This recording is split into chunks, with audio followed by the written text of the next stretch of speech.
Iran और US का ये युद्ध अब आखिर उस मोड़ पे पहुंच चुका है जहां पूरी दुनिया को वर्ल्ड वॉर 3 का खतरा सता रहा है। एक तरफ आज ही ईरान ने दावा कर दिया कि 600 कैजुअल्टीज हुई हैं यूएस ट्रूप्स की, 200 से ज्यादा मारे गए हैं, कई घायल पड़े हैं। वहीं दूसरी तरफ डोनाल्ड ट्रंप भी अपनी चालबाजियों से बाज कहां आ रहे हैं। लेकिन दर्शकों, हाल ये हो रहा है कि मिडिल ईस्ट में तबाही है, पूरी दुनिया में ऑयल सप्लाई पर प्रेशर बढ़ता जा रहा है। और ऐसे में हमारे लिए ये समझना बहुत ज़रूरी हो गया है कि ये जंग कहाँ जाएगी, क्या मोड़ लेगी। ऐसे में आज हमारे साथ फॉरेन एक्सपर्ट तेजावत जी मौजूद हैं। सर, सबसे पहले तो बहुत-बहुत स्वागत है आपका, बहुत-बहुत शुक्रिया अपना वक़्त हमें देने के लिए। और तर्कश की जो ऑडियंस है, वन इंडिया की ऑडियंस है, वो आपके एनालिसिस को काफ़ी पसंद करती है। तो आज आपसे जुड़ के बहुत अच्छा लग रहा है सर। बहुत बहुत शुक्रिया आकाश से। जी सर, पहला सवाल मैं आपसे यही पूछने वाला हूँ कि हाल ही में ईरान ने दावे किए कि they have killed over 200 US troops, और साथ ही साथ ये भी कहा कि 600 कैजुअल्टीज हुई हैं, जो जॉर्डन के अंदर भी हुई हैं, कुवैत के अंदर भी हुई हैं, बहरीन के अंदर भी हुई हैं। तो सबसे पहले मैं ये समझना चाहूँगा कि ईरान के इन दावों में कितनी सच्चाई है, क्योंकि वहीं दूसरी तरफ यूएस तो कह रहा है कि सिर्फ 2 बॉडी बैग्स आए हैं। सो 2 और 200 100x का डिफरेंस है। वेयर डज द ट्रूथ लाई? बिल्कुल जो ईरान का दावा है उतना नहीं है, ये बात बिल्कुल सच है। कारण ये है कि यूनाइटेड स्टेट में बहुत सारी चीजें हैं वो छुपी नहीं रह सकती, और क्योंकि वहाँ का जो डेमोक्रेटिक टेम्परामेंट है और जो मीडिया की जो रीच है वो काफी अंदर तक है। यहाँ तक कि जो सोल्जर्स जो हैं वो भी कई बार डायरेक्ट मीडिया हाउसेस को खबरें देते रहते दे हैं देते हैं। बिना जानकारी के। तो ये खासकर यूनाइटेड स्टेट के बारे में, क्योंकि वो पूरा सेटअप इस तरीके का है जैसा कि रशिया या चाइना जैसा सेटअप नहीं है, इसलिए वहां पे छुपाना बेहद मुश्किल काम है। तो जो ईरान का है और उसके बाद में जो उन्होंने जो काउंटर स्टेटमेंट दिया है, दोनों के बीच में बहुत ज्यादा फर्क है, और ईरान का बिल्कुल दावा ठीक नहीं है। इसके पीछे एक वजह ये हो सकती है, ये इस तरीके का स्टेटमेंट देने के, खासकर ईरान के अंदर लोगों में एक खास तरीके का जोश भरने के लिए, या उनको ये बताने के लिए कि ईरान बराबर बदला ले रहा है और वो एकदम टिका हुआ है लड़ाई में। तो एक तरीके से उनका जो जोश है वो बना रहेगा, खासकर वहाँ के सोल्जर्स का और वहाँ के लोगों का। तो इस स्टेटमेंट के पीछे केवल यही वजह समझनी चाहिए आता जी साहब। सर, अब यहीं आज बतौर फॉरेन एक्सपर्ट, रिसेंटली नेटो देश भी इन्वॉल्व होते जा रहे हैं। कल की बात है कि डायरेक्टली जो अरागची जी हैं, फॉरेन मिनिस्टर हैं ईरान के, उन्होंने चैलेंज कर दिया यूके को कि अगर दोबारा आपके यहाँ से हमारी तरफ कोई मिसाइल आई, आपके यहाँ के लॉन्च पैड से हमारे ऊपर फायर हुआ, तो हमारे पास भी हैं वो सुपरसोनिक मिसाइल्स 2000 किलोमीटर रेंज वाली, जो लंदन तक हमला कर सकती हैं। इस पर मैं थोड़े और जानना चाहूँगा। एंड वहीं सबसे इम्पोर्टेंट जो हमारा आज का मुद्दा भी है कि यूक्रेन और ईरान के बीच में जो बहस हो रही है, इससे क्या डिप्लोमेटिकली, क्या फॉरेन रिलेशंस में बदलाव होके हम वर्ल्ड वॉर 3 की तरफ देख रहे हैं? बिकॉज यूक्रेन और ईरान आमने सामने आ जाएंगे, देन रशिया और यूएस तो ऑब्वियसली अलग अलग इन दोनों वॉर्स में इन्वॉल्व है। सो ये जो पूरा एंगल क्रिएट हो रहा है, ये बहुत ज्यादा कंफ्यूजन क्रिएट कर रहा है। इस पे थोड़ी सी रोशनी हम चाहेंगे। देखिए आकर साहब, हम इस पूरे सवाल को तीन टुकड़ों में बांटते हैं। जी। पहला जो है वो है कि वर्ल्ड वॉर थ्री है कि नहीं है। हम्म। दूसरी बात ये कि जो वर्ल्ड वॉर फर्स्ट और वर्ल्ड वॉर सेकंड थे वो भी बेसिकली वर्ल्ड वॉर नहीं थे, क्योंकि उसमें केवल यूरोपियन कंट्रीज इन्वॉल्व थे। तो अगर यूरोप की लड़ाई को दुनिया की लड़ाई मान ली जाए तो उसको वर्ल्ड वॉर नाम दिया जाए, पर उसमें अफ्रीका शामिल नहीं था, लैटिन अमेरिकन कंट्रीज शामिल नहीं थे। दुनिया का काफी बड़ा हिस्सा इस लड़ाई का हिस्सा नहीं थे, जो वर्ल्ड वॉर फर्स्ट और वर्ल्ड वॉर सेकंड हम्म। के नाम से दिए जाते हैं। पर दरअसल जो वाइट क्रिश्चियन पीपल है उनको सोचने का तरीका अलग होता है। उनको लगता है कि यूरोप ही पूरी दुनिया है, और अगर यूरोप में लड़ाई हो रही है तो पूरी वर्ल्ड में लड़ाई हो रही है। तो पहले तो हमें वर्ल्ड वॉर के इस कॉन्सेप्ट को समझना होगा। दूसरी बात यह कि अगर उसको फर्स्ट और सेकंड को अगर वर्ल्ड वॉर माना जाए तो क्या ये थर्ड वर्ल्ड वॉर की शुरुआत है या नहीं है? डेफिनेटली ये वर्ल्ड वॉर थर्ड ही माना जाना चाहिए, जिसकी शुरुआत ऑलरेडी हो चुकी है। क्योंकि जो वर्ल्ड वॉर फर्स्ट था वो तलवारों, घोड़ों और उन पे बैठ कर लड़ा गया था। जी। तोप थे केवल बारूद के नाम पर। और जो वर्ल्ड वॉर सेकंड था, वो हमें पता है कि एरोप्लेन बम्बार्डमेंट उसके जरिए हुए, परमाणु ताकत। और अगर इसको हम देखें तो अकेले जो वर्ल्ड वॉर सेकंड में जितना बारूद बम्बार्डमेंट हुई थी, उतना तो ऑलरेडी ईरान पे वो बारूद और फेंका जा चुका है। तो अगर उसे माने कि ये वर्ल्ड वॉर थर्ड है, तो थर्ड है क्योंकि इसमें दुनिया की काफी बड़ी ताकतें शामिल हैं, जिसमें कि रशिया है, चाइना है, जिनके इंटरेस्ट हैं, भारत के भी अपने इंटरेस्ट इसमें लगे हुए हैं, और पूरी दुनिया के हित प्रभावित हो रहे हैं। बड़े बड़े देश इसमें शामिल हैं। तो अगर चाहें तो उस डेफिनेशन में ये वर्ल्ड वॉर सेट होता है। पर इस तरीके की जो पारंपरिक शब्दावली है, वो आकर्षक जरूर लगती है, पर हकीकत से इसका कोई खास मतलब नहीं होता है। दूसरी, हम इस चीज को समझने की कोशिश करेंगे कि यूरोपियन यूनियन कब इस लड़ाई में शामिल होगा। तो यूरोपियन यूनियन तभी इस लड़ाई में शामिल होगा जब उसके इंटरेस्ट स्टेक पर होंगे। हमें पता है कि शुरुआत में यूरोपियन यूनियन इसमें शामिल होना चाहते थे। जब यूरोपियन यूनियन की बात कर रहे हैं तो उसमें यूनाइटेड किंगडम वैसे ही शामिल हो जाता है। जी। हालांकि यहाँ पे जो बाकी जो श्रीनेगन कंट्रीज हैं और जो खासकर यूके हैं, उनकी फॉरेन पॉलिसी में हल्का सा फर्क रहता है। उनके सोचने के तरीके में भी हल्का सा फर्क होता है। यूके हैं वो प्रो अमेरिका ज्यादा है, और बाकी के जो यूरोपियन देश हैं वो अपने इंटरेस्ट के हिसाब से यूनाइटेड स्टेट के साथ अपने रिश्तों को तय करते हैं। तो अगर हम देखें कि यूके जो था काफी लंबे समय तक यूनाइटेड स्टेट के साथ बना रहा और इस लड़ाई में शामिल होना चाहता था, फिर आखिर में उसने अपने कदम पीछे खींच लिए। शुरुआती दिनों में जर्मनी जैसे लोग, जर्मनी और फ्रांस जैसे कंट्रीज इसका हिस्सा बनना चाहते थे ईरान के खिलाफ लड़ाई में। फिर उन्होंने अपने कदम पीछे खींच लिए। इसका साफ सा कारण ये था कि जैसा कि उन्हें उम्मीद थी, प्रेसिडेंट ट्रंप की सफलताओं को देखते हुए वेनेजुएला और उससे पहले ईरान में भी उन्होंने जो सीमित हमला किया था और उसमें विजयी होकर लौटे थे, तो इन यूरोपीय देशों को ये उम्मीद थी कि अमेरिका जीतेगा। जीतने की कंडीशन में वहाँ की जो कंपनियां हैं, खासकर ऑयल कंपनीज हैं, वो लूट मचाती उस पूरे ईरान में, जैसा कि इराक में मचाया गया था, या कुवैत में मचाया गया है, या कि सऊदी अरेबिया को लगातार लूटा जा रहा है। तो वैसे की वैसे लूट का हिस्सा बनने के लिए ये ताकतें हैं, वो इसमें शामिल होना चाह रही थी। पर बाद में देखा कि इस लड़ाई में तो कोई खास फायदा नहीं है। तो ऐसी स्थिति में वो अपने आप को दूर कर लिया, और फिर अमेरिका ने भी शर्तें उतनी टेढ़ी थी कि वो उस लूट में उसको पूरा हिस्सा देने के लिए तैयार नहीं था। अमेरिका को लग रहा था कि वह अकेला ही इस लड़ाई को जीतने की कैपेसिटी रखता है, और ऐसे में उसको बाकी देशों की जरूरत नहीं है, तो वो ये कर लेगा। तो सारी जो यूरोपियन ताकतें थे वो उससे छिटक गई, क्योंकि उसमें उन्हें नुकसान ज्यादा लगा, और उनका असेसमेंट ठीक भी था। अब जब वापस कुछ ताकतों को ये लग रहा है कि अगर इस लड़ाई में वो शामिल होते हैं, और खासकर ईरान के कुछ पिछले दिनों से कार्यकलाप ऐसे रहे, जिस तरीके से हॉर्मुज डिस्टर्ब होने से, या अगर रेड सी को वो डिस्टर्ब कर लेते हैं हुतीज की मदद से, क्योंकि बॉबल मंदेर से 5% तक का बिजनेस वहाँ पे होता है दुनिया का। जो टोटल जो ट्रेड है उसका 5% वहाँ है। हॉर्मुज 20% को कवर करता है। जी। तो पूरा 25% अगर ये सब कुछ अगर ईरान डिस्टर्ब कर लेगा, तो इससे यूरोपीय ताकतों को बहुत नुकसान है। और इसीलिए ये इंटरेस्ट भारत भी समझता है। जब जयशंकर साहब जब यूरोपियन यूनियन के लीडरान से मिल रहे थे, तो उन्होंने इस चीज़ की ओर संकेत किया था कि यूरोपियन यूनियन, इंडिया और जापान, ऑस्ट्रेलिया, इन सब बड़े देशों को इससे तकलीफ है और कोई खास फायदा नहीं हो रहा है। जो असली जो डिस्टरबेंस की जो वजह है वो यूनाइटेड स्टेट है।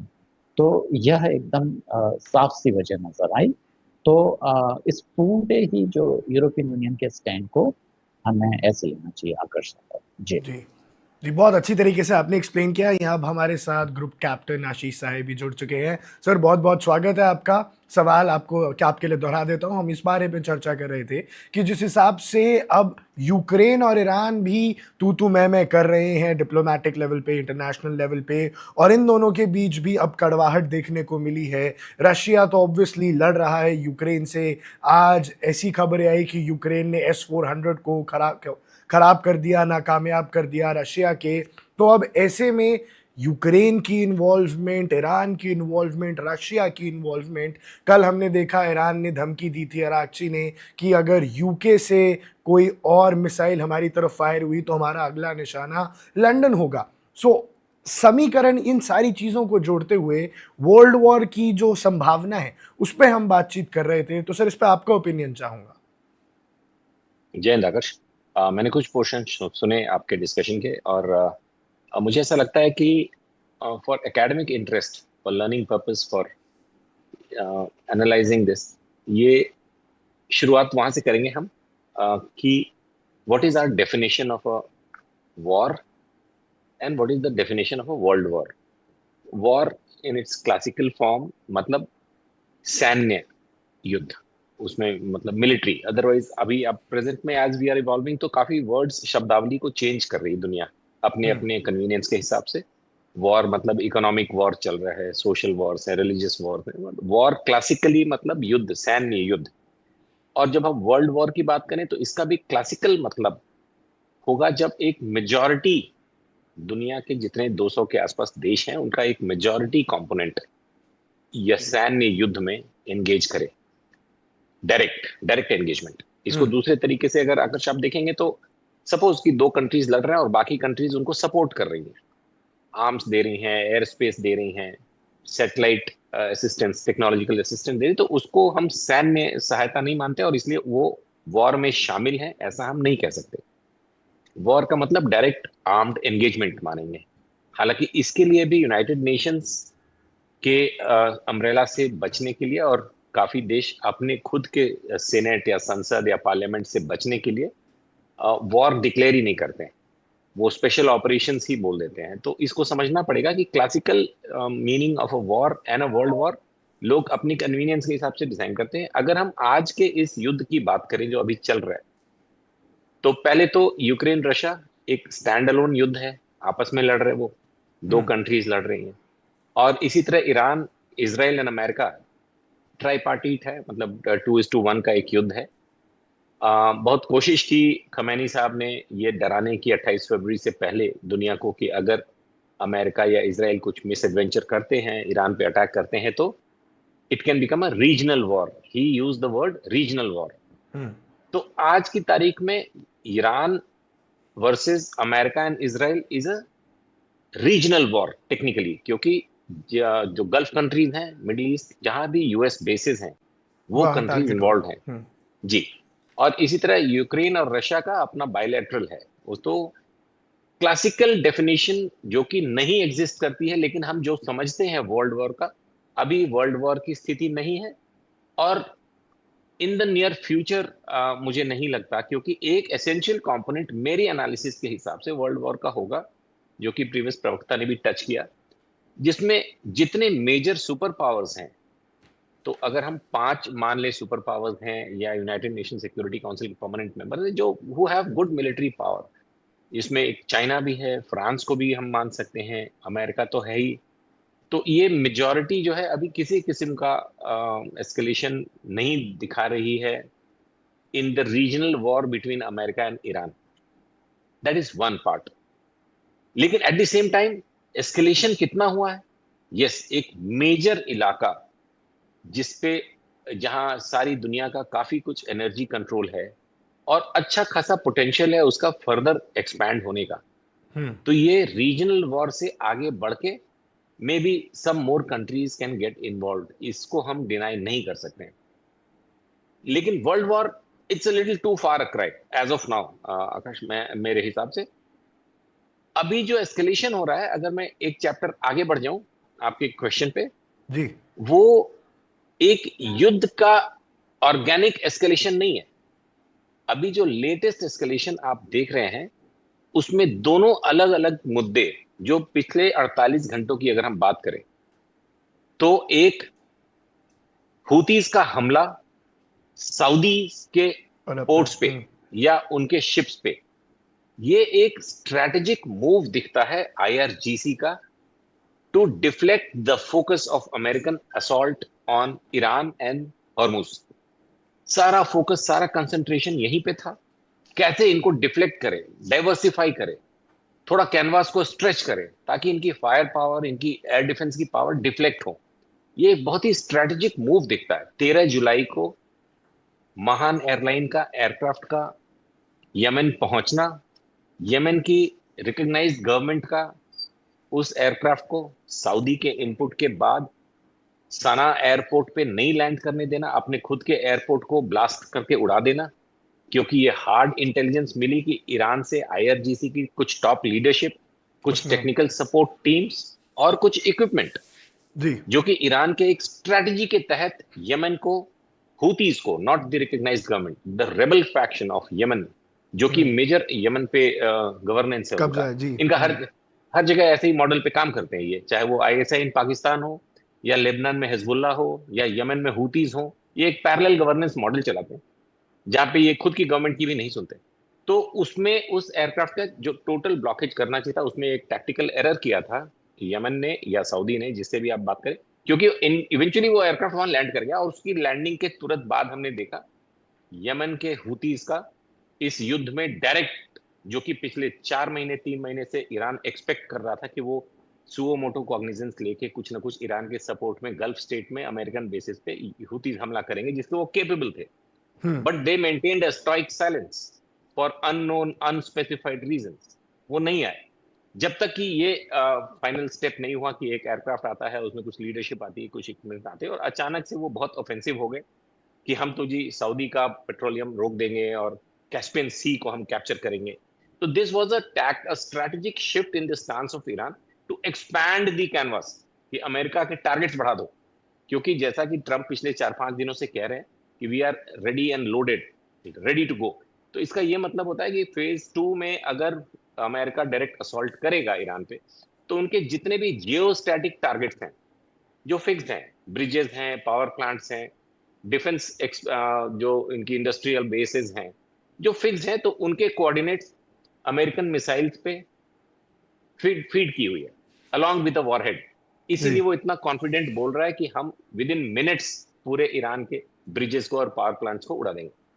इस थ्रेट की सीरियसनेस को समझते हुए ईरान ने एक मूव किया है to diversify the theatre of war, लेकिन ये यहीं तक कंटेन्ड है, मतलब बियॉन्ड कैस्पियन सी इसके जाने के चांसेस अभी कम है। हाँ, ये हो सकता है कि सऊदी को भी टुवर्ड्स द साउथ, जहां पे कैस्पियन सी में उनका पेट्रोलियम, क्योंकि उनकी भी कमर टूट जाएगी अगर इस तरह का हुतीज ने और भी किया जैसा कि वो थ्रेट कर रहे हैं। अभी तो थोड़ा रुका हुआ है, तो ये डाइवर्सिफाई होगा। But yes, coming back to your core question, we are not looking at a world war. ये यहीं पे देखिए, कुछ मीडिया हाउसेस जो अमेरिका से चलते हैं, यूरोप से चलते हैं, और कुछ वॉर मॉन्गरिंग इंडस्ट्रीज जिनका काम ही वॉर इकोनॉमी से चलता है, उनका हमेशा ये पुश रहता है कि एक लड़ाई का डर बनाए रखो पूरी दुनिया में, जी ताकि हार्डवेयर बिकता रहे, एक ऐसी खौफ को पैदा कर दो कि S-400 के बाद अब S-500 आ गया, या F-35 का अब सैटेलाइट लिंक हो गया, तो वो वापस वहां से टर्की को बेचने वाले हैं। तो वहां एक एक एक बहुत ही प्लान्ड ग्लोबल मनूवर करती हैं ये कंपनीज, जो अमेरिका में 5 या 6 हैं, उन्हीं का मेजर डोमिनेंस है। वहां अमेरिकन रिपब्लिकन्स और अमेरिकन डेमोक्रेट्स दोनों को फंड करते हैं। आप ध्यान रखिएगा, मेरी इस बात को याद रखिएगा आकाश, कि अमेरिकन सीनेट में इस बार 1.5 ट्रिलियन डॉलर्स, यूएस डॉलर्स का बजट पेश किया है पीट हेगसेथ ने। 90 बिलियन से 1.5 ट्रिलियन, मतलब about more than 50% jump in already escalated defence budget of last year. और इसके ऊपर अच्छी डिस्कशंस हो रही हैं दोनों हाउसेस में, कांग्रेस डिस्कस कर रही है, रिपब्लिकन्स दिखाने के लिए कुछ बोल रहे, बट इवेंचुअली ये बजट पास होगा, क्योंकि ये वही कंपनियां मांग रही हैं ये पैसे जो अमेरिकन इकोनॉमी को ड्राइव करती हैं, और जो रिपब्लिकन्स और डेमोक्रेट्स दोनों को पैसे देती हैं वोट पाने के, दोनों को अपना इलेक्शंस के फंडिंग करते हैं। इसके एडिशन, हाँ आप कुछ कह रहे थे या मैं नहीं 10 नहीं, सेकंड कंटिन्यू और सर प्लीज। इसके एडिशन में अभी 60-70 बिलियन डॉलर का एक सप्लीमेंट्री डिमांड रखा है हेगसेथ ने, सेक्रेटरी ऑफ वॉर ने, यूएस कांग्रेस के सामने, for the current ongoing conflict, कि 30 से 40 बिलियन खर्च हो गए हैं, 30 बिलियन और सितंबर तक खर्च हो सकते हैं, तो 60-70 बिलियन हमें एडिशन में दे दो, plus 1.5 trillion. Just look at the, पूरे देशों के 90% कंट्रीज का टोटल बजट नहीं होता इतना जितना अमेरिका का वॉर बजट मांगा जा रहा है इस वक्त। तो इन कंपनीज का अच्छा खासा पेनिट्रेशन है दुनिया के सारे मेजर गवर्नमेंट्स में, जो अपने अपने बजट में अपनी जनता को वॉर का, युद्ध का डर दिखा के billions and billions of dollar के वॉरहेड्स खरीदते हैं। और उसके बाद अगर खरीद लिया, 10,000 मिसाइलें खरीद ली किसी कंट्री ने, 50 जहाज खरीद लिए। अगर वो जहाज खराब नहीं होंगे, वो मिसाइलें यूज नहीं होंगी, तो there will be a time जब ये सैचुरेशन हो जाएगी डिमांड की, डिमांड खत्म हो गई, तो इनका यूज होना जरूरी है। और आप ये बात मान के चलिए कि ये जो वॉर एक्सटेंशंस होते हैं, जो बजट्स पास होते हैं, जो गोला बारूद भी होते हैं, इसमें एक अच्छा खासा रोल इन कंपनीज का होता है, चाहे वो इंडस्ट्रीज का जीई होता हो है जी। या एरोफ्लोट, हाँ, all over the world, majorly American. तो ये एक डर दिखा के कि वर्ल्ड वॉर होने वाला है, एटॉमिक असॉल्ट होने वाला है, आप बंकर्स बना लीजिए, आपका सब कुछ खत्म हो जाएगा। अभी था कि Russia can attack Ukraine with atomic. ये किसी ने नहीं समझाया कि कई टैक्टिकल एटॉमिक वेपन्स की पोटेंसी जीबीयू 37 से कम होती है।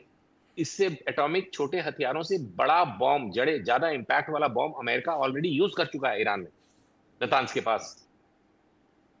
लेकिन ये बात एटॉमिक एटॉमिक हमको लगता है कि परमाणु बम का इस्तेमाल करने वाले, परमाणु बम का रेडियो एक्टिव एस्पेक्ट अगर आप हटा दें, जो कि एक मेजर इशू होता है ऑफ कंसर्न, लेकिन उनका overall devastation in terms of people या बिल्डिंग्स, कई बड़े बम जो इस्तेमाल किए जा चुके हैं इस ऑनगोइंग वॉर में, और पिछले साल की जून के अटैक में जिसमें वो एटॉमिक एनर्जी प्लांट्स को मारा था।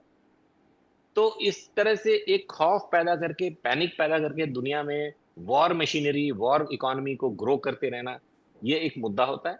हाँ, ये वॉर काफी डिवास्टेटिंग रहा है, दोनों यूक्रेन रशिया बहुत ही डिवास्टेटिंग वॉर रहा है, वेरी अनफॉर्चुनेट। और ईरान अमेरिका वॉर, मुझे लगता है, if I can be very radical in my expression, एक अनफॉर्चुनेट डेवलपमेंट है जो global piece and global order के लिए रिक्वायर्ड था।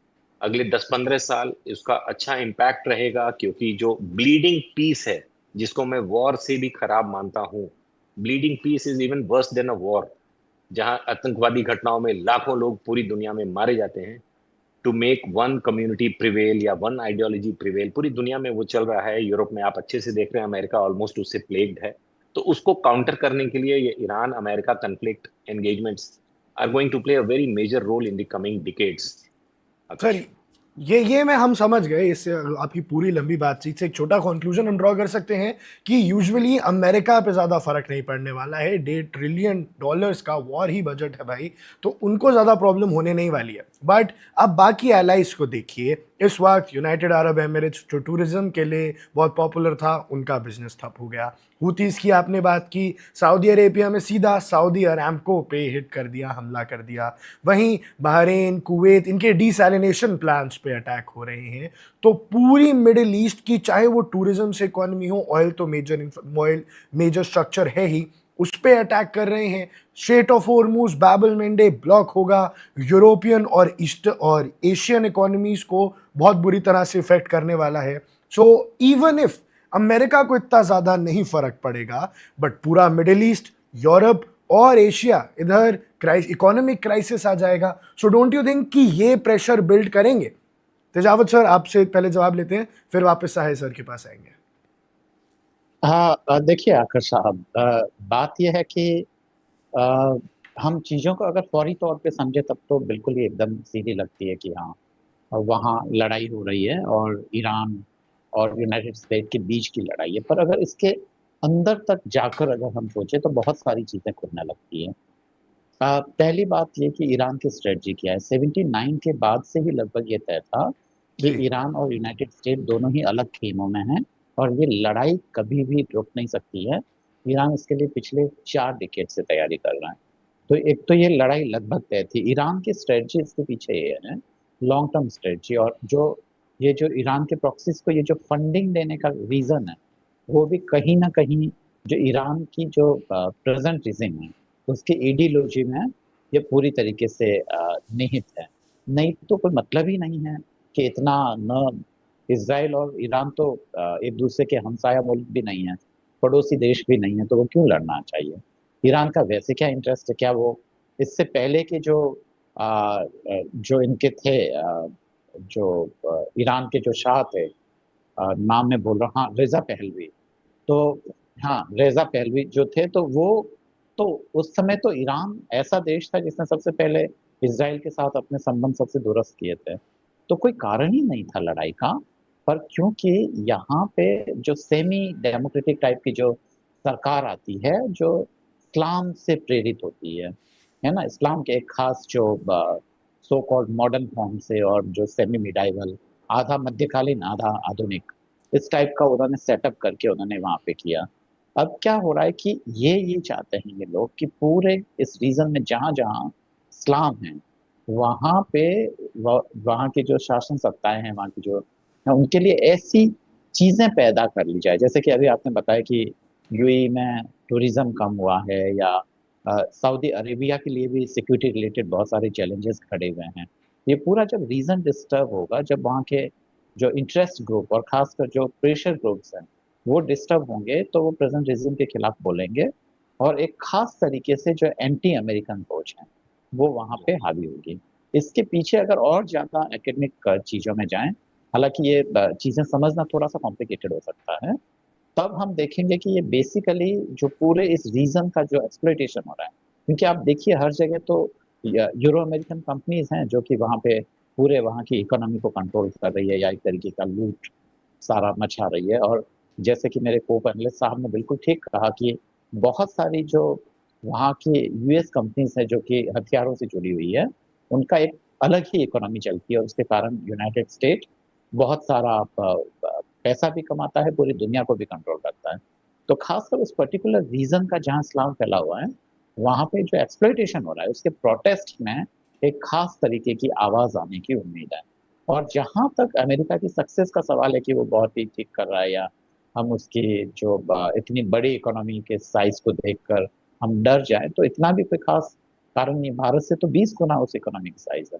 तो इसलिए नहीं कि अगर आप वहां पे गजा में 70,000 लोगों को मारने के बाद भी आप अगर उनकी वॉइस ऑफ प्रोटेस्ट को नहीं दबा पा रहे हैं, तो जाहिर है कि ईरान भी दबने वाला नहीं है, चाहे वो खत्म हो जाएंगे, जी। मतलब जो पूरी तरीके से। और यह भी सच है कि जब कोई भी प्रोटेस्ट होता है तो वो शुरुआत में एक रिलीजन का रूप धारण करके आता है। जैसे कि अगर हम बहुत सारे बड़े बड़े आंदोलनों को देखें तो हमारे यहाँ पे भी हुए हैं, चाहे वो सन्यासियों का विद्रोह हुआ है, या 1857 की क्रांति में भी रिलीजियस एलिमेंट थे, है ना, सबसे पहले सुअर की चर्बी और गाय की चर्बी से। तो ये एक फॉर्म लेते हैं, पर उसके बाद में वो चीजें रिलीजियस नहीं रह जाती है, उसके बाद में वो सीधी सीधी टकराहट आती है, क्योंकि लोगों को इंस्पिरेशन के लिए या लोगों को कन्विंस करने के लिए रिलीजन से बेहतर कोई हथियार नहीं हो सकता। चाहे वो ईरान की ही बात नहीं है, हर एक कंट्री में ऐसा होता है कि जब लोगों को मोबिलाइज करना हो, और जो मिडाइवल स्टाइल का जो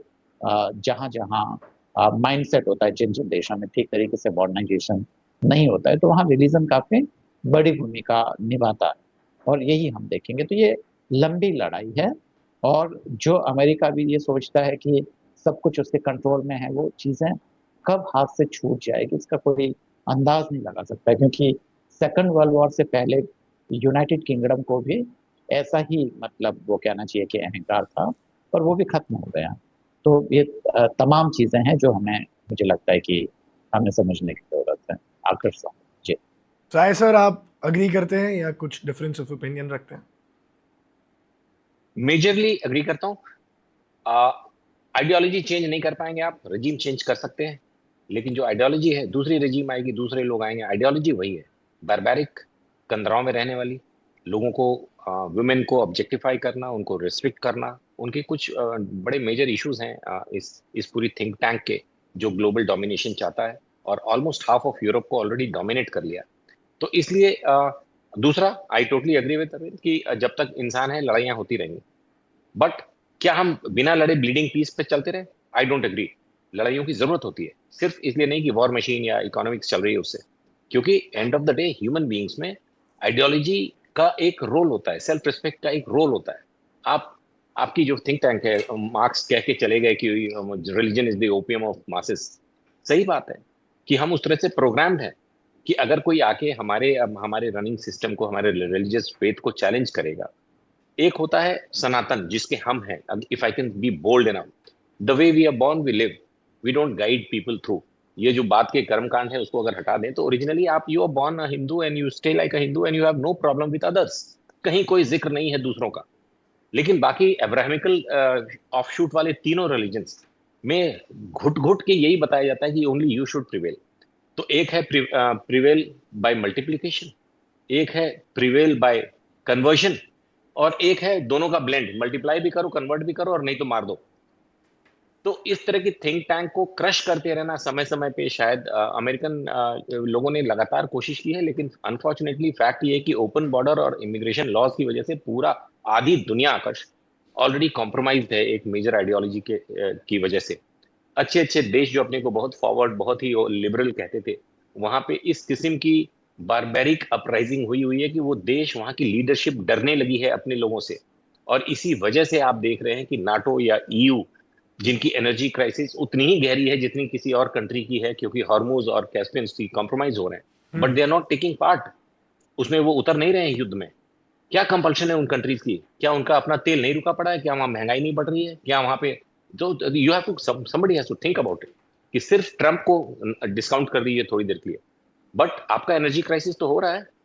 आपको तो ये देखना पड़ेगा कि 20% यहाँ से, 15% वहां से, 35% एनर्जी अगर नहीं आ रही है, और विंड मिल आप लगा नहीं पा रहे हो, ऑल्टरनेट सोर्सेज ऑफ एनर्जी है नहीं आपके पास, why are you not stopping the IRGC kind of a rogue body from stopping your energy supply? क्या कंपल्शन है इन देशों का? फ्रांस हो, इंग्लैंड हो, ऑस्ट्रेलिया हो, नॉर्वे हो, आप इन सब का, स्पेन, ये सब मेजरली इमिग्रेशन मिसमैनेजमेंट की वजह से कॉम्प्रोमाइज्ड नेशंस हैं। This is what Trump is repeatedly saying, this is what America knows, but वो खुद भी कॉम्प्रोमाइज्ड है। The way the governor of New York talks, the way the mayor of London talks, the way the ICC speaks, वो कबीर खान और whatever that crap जिसने Netanyahu के खिलाफ warrant जारी किया हुआ था और खुद ही सेक्सुअल मिसकंडक्ट में भी सस्पेंडेड है। मैं मदनावी की बात, न्यूयॉर्क मेयर, नॉट गवर्नर। तो we are looking at a very disturbing global order, जहां ईच कंट्री, हर बड़ा कंट्री कहीं ना कहीं लिबरल इमिग्रेशन लॉज और रेडिकल लेफ्ट थिंकिंग से अपनी स्वायत्तता, अपनी स्वतंत्र सोच और अपने रिलीजन को फॉलो करने की स्वतंत्रता कॉम्प्रोमाइज करके बैठा है। इस टाइड को, इस सुनामी को कैसे रिवर्स करना है? या तो वो इंडिया से सीखें, इंडिया में इस तरह के रेडिकल लेफ्ट वाले लोग कम हैं, क्योंकि यहाँ पे काफी बैलेंस करके, बिकॉज उनका रेसिस्टेंस कम है, सनातनी रेसिस्ट नहीं करते, रिवोल्ट नहीं करते। Some the world has to learn Vasudhaiva Kutumbakam का या पीसफुल कोएग्जिस्टेंस के जो कंसेप्ट इंडिया ने, या अर्लियर बृहद इंडिया, बृहद भारत का जो कंसेप्ट था, उसे सीखने की जरूरत है।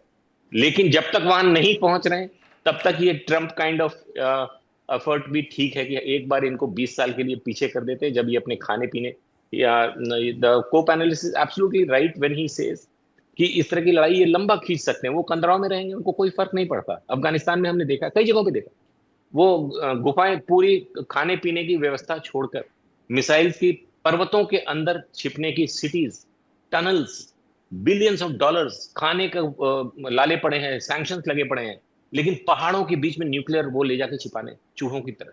What is this ideology, what is this philosophy? क्या करना चाहते हैं?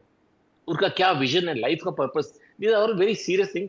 प्रोबेबली एक न्यूज इसमें हम पूरा नहीं कर पाएंगे, we had to have a workshop and a separate session. Brainstorming separate session on this. जी आकाश। हाँ सर, बट बहुत बहुत ही गहराई से हम थोड़ा ऑफ टॉपिक भी गए, but I did not mind, क्योंकि वो जो आइडियोलॉजी की बात थी वो सामने रखना ज़रूरी था। But sir, it triggered a question in my mind कि यहाँ से हमारे साथ फॉरेन एक्सपोर्ट भी हैं और डिफेंस एक्सपोर्ट भी है।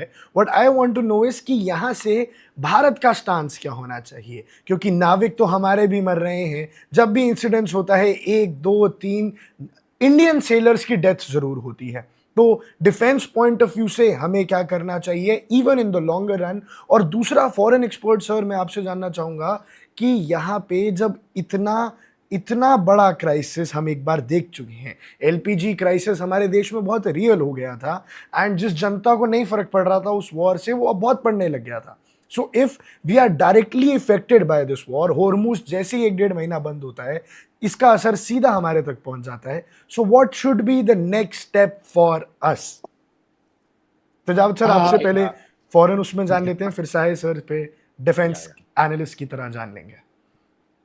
देखिए आकर्ष साहब, मुझे लगता है कि चीज़ें इतनी आसान नहीं है, थोड़ा सा कॉम्प्लिकेटेड है। इतना ये नहीं है कि जो खासकर नियो कॉलोनियल ताकतें हैं वो उनको क्रश कर रही है, जो खासकर रिलीजियस फोर्सेस हैं या एक्सट्रीमिस्ट मिलाइबल फोर्सेस हैं उनको क्रश कर रही है। इतना आसान नहीं है बेसिकली। इसको हम ऐसे समझेंगे कि देखिए, ये बात सच है कि जो हिंदुइज्म है वो एक हेमिटिक रिलीजन है, जहाँ डेमोक्रेटिक स्पेस ज़्यादा होता है, क्योंकि हमारे यहाँ पे कोई एक धर्म गुरु नहीं होता है, कोई एक पवित्र किताब नहीं होती है, हमारे यहाँ पे कोई एक पवित्र धर्म स्थल नहीं होता है, और हमारे यहाँ पर इकट्ठा होकर नहीं करते हैं। तो इस तरीके से यहाँ डेमोक्रेटिक स्पेस होता है, क्योंकि शंकराचार्य ही 4 हैं, उसके बाद में ज्योतिर्लिंग बहुत सारे हैं, तीर्थ स्थल बहुत सारे हैं, शक्तिपीठ अलग हैं। तो हमारे यहाँ पे कोई अगर एक व्यक्ति कहता है तो दूसरा व्यक्ति दूसरा विचार देगा, और ऐसे में जो विचार जो वाकई सस्टेन करते हैं वो वहाँ पे जगह बनाएंगे। पर कट्टरपंथ खासकर जो सेमिटिक रिलीजन्स हैं, जहाँ आप बहुत ज़्यादा बहस या डिबेट की संभावनाएं नहीं होती हैं, तो वो होता है, तो ये उसकी एक समस्या है। पर प्रॉब्लम ये है कि क्या हम इस जो रिलीजियस फोर्सेस हैं जो हमारे लिए वाकई वेस्ट से चैलेंज उत्पन्न कर सकती है। खासकर ईरान के संदर्भ में भी देखें तो ईरान ने यूनाइटेड नेशंस में भारत के खिलाफ वोटिंग की है पाकिस्तान के पक्ष में कश्मीर इशू को लेकर, और तमाम ऐसी चीज़ें हैं जहां हम कहें कि ईरान ने हमारे खिलाफ। पर इसका मतलब कि क्या कि प्रेजेंट सिचुएशन में हम ईरान के खिलाफ बैठे, जैसा कि अभी हो रहा है? फिलहाल सरकार की तरफ से जरूर हम ईरान के खिलाफ हैं, और जो अमेरिकन और यूरोपियन फोर्सेज है उनके साथ हैं अभी हम। पर जो खासकर मीडिया का स्टैंड है या आम जनता का जो सोचने का तरीका है, जो संजीदा लोग हैं, वो दरअसल ईरान के साथ खड़े हैं। इसका कारण ये कि अगर हम उन नियो इंपीरियलिस्ट और नियो जो कॉलोनियल फोर्सेस को अगर हम सपोर्ट करेंगे तो क्या होगा। एक छोटा सा उदाहरण लेके समझिए, यूनाइटेड स्टेट ने हमारी जो प्रोग्रेस है उसको काफ़ी लंबे समय तक रोका है, जिसको हम इनडायरेक्ट इफेक्ट कहते हैं। सीधी सीधी हमसे लड़ाई नहीं है यूनाइटेड स्टेट और भारत के, कोई कॉन्फ्लिक्ट्स नहीं है। इवन कि मुझे पता है जब हेनरी किसिंजर साहब जब मेरे शहर आए थे और जगत मेहता साहब को मिलने आए थे, तब भी वो एक बहुत ही सिंपल तरीके से घर पे आए थे। हेनरी किसिंजर तो पूरा ही अमेरिका और भारत को साथ में लाने के लिए वो बहुत बड़े थे, और 20 साल तक हम लोगों ने एक दूसरे के साथ आने की कोशिश भी की, पर इससे भारत को नुकसान ज्यादा हुआ है, फायदा कम हुआ है। इसको ऐसे समझिए, इराक डिस्टर्ब हुआ, भारत की एनर्जी सिक्योरिटी वहाँ स्टेक पे आ गई। अभी ईरान डिस्टर्ब हो रहा है, भारत की एनर्जी सिक्योरिटी डिस्टर्ब हो रही है। और जो IMEC प्रोजेक्ट की जो लोग बात कर रहे हैं वो बहुत दूर की बात है। यूरोपियन यूनियन और भारत के बीच में, या यूनाइटेड स्टेट और भारत के बीच में जो सहयोग की बात करें तो वो बहुत दूर की कौड़ी लग रही है, क्योंकि जिस तरीके से यूनाइटेड स्टेट और बाकी फोर्सेस भारत से टेक्नोलॉजिकल लेवल पर भी वो, ना तो वहाँ से कोई एक्सचेंज का उनका कोई मूड है, ना तकनीकी हस्तांतरण का कभी उनका मूड होता है। तो ऐसे फोर्सेस जिन्होंने हमें नुकसान ही नुकसान पहुंचाया, क्या हम उनके साथ रहें, या हम हमारे हितों को देखकर, क्योंकि इससे हमारा GDP भी प्रभावित हुआ है, इससे हमारा बहुत सारे इंटरेस्ट प्रभावित हुए हैं, तो या तो उन फोर्सेस के साथ जाए या हम इस चीज़ का इंतजार करें कि उनके खिलाफ लड़ने वाली फोर्सेस, हम उनको देखें कि वो किस करवट बैठती है, और उसके बाद में हम अपना स्टैंड तय करें। तो मुझे लगता है कि जल्दबाजी करने का तो कोई खास फायदा है नहीं, और इन फोर्सेस ने भारत के इंटरेस्ट को हमेशा से नुकसान पहुंचाया। तो भारत जब तक खुद अंदर से मजबूत नहीं होगा, तब तक मुझे नहीं लगता है कि भारत इन सब चीज़ों का मुकाबला कर पाएगा। आकर साहब जी। ठीक है सर, हमें थोड़ा इंडिया को सेट बैक करके कामली अपनी स्ट्रैटेजी को आगे बनाना चाहिए। ये आपका एनालिसिस का हम थोड़ा सा ड्रॉबैक निकाल सकते हैं। साय सर, आपके लास्ट कमेंट्स लेंगे इस पे, and then that will be the last comments for the show. Ashish sir, I think Ashish ji चले गए, तो बहुत बहुत धन्यवाद। शायद फ्रीज हो गए, उनका नेटवर्क में कोई इशू आ रहा है।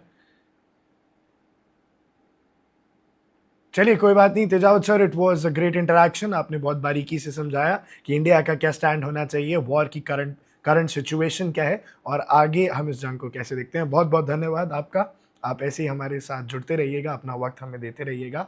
बहुत बहुत धन्यवाद दर्शकों। आप देख रहे हैं तर्कश, आप देख रहे हैं one India. Subscribe to One India and never miss an update. Download the One India app now.